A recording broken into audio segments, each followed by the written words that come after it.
আর চলে গেছিলাম most weighted একটা বিয়ে বাড়িতে। বিয়ে বাড়ি বলা ঠিক চলে না, এটা ছিল সেই দিন আশীর্বাদ আর এঙ্গেজমেন্টের পার্টি। সেখানে গিয়ে সারাদিন আমরা কি মজা করলাম সবটাই তোমাদের সাথে তুলে ধরবো। তো চলো শুরু করা যাক। সেখানে পৌঁছে আগে চেরিকে সামান্য একটু ব্রেকফাস্ট করিয়ে নিয়ে আমিও চটপট করে রেডি হয়ে চেরিকে রেডি করে দিলাম।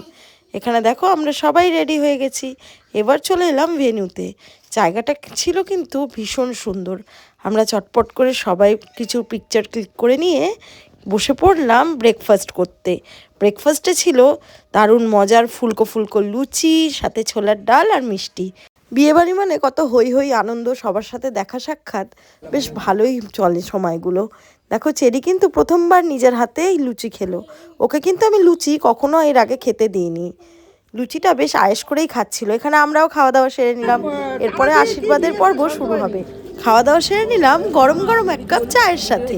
তারপরে চেরিকে নিয়ে এদিক ওদিক ঘোরাফেরা করতে করতে চলে এলো আমাদের আজকে সেলিব্রিটি, বলতে পারো ব্রাইড অ্যান্ড গ্রুম। তো চলো তোমাদের দেখাই তাদেরকে কেমন লাগছে আজ। না ভালো লাগছে। এই হলো আজ আমাদের ব্রাইড ছোঁয়া।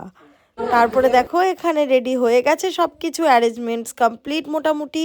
বিয়েবাড়ি মানে কিছু না কিছু কাজ তো থেকেই থাকে, সেগুলো কমপ্লিট করতে করতে আমরা এখানে ফটোশ্যুটগুলো সেরে নিলাম। তারপরে বসে পড়লো একে একে সবাই আশীর্বাদ করতে। আমার কাছে দাঁড়াও, একটা ছবি তুলি।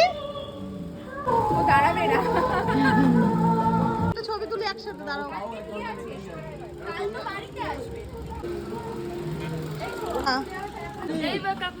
ব্রাইড নিজেই নিজের জন্য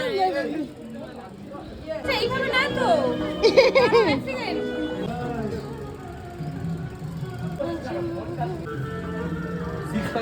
টাকা হলো 6543।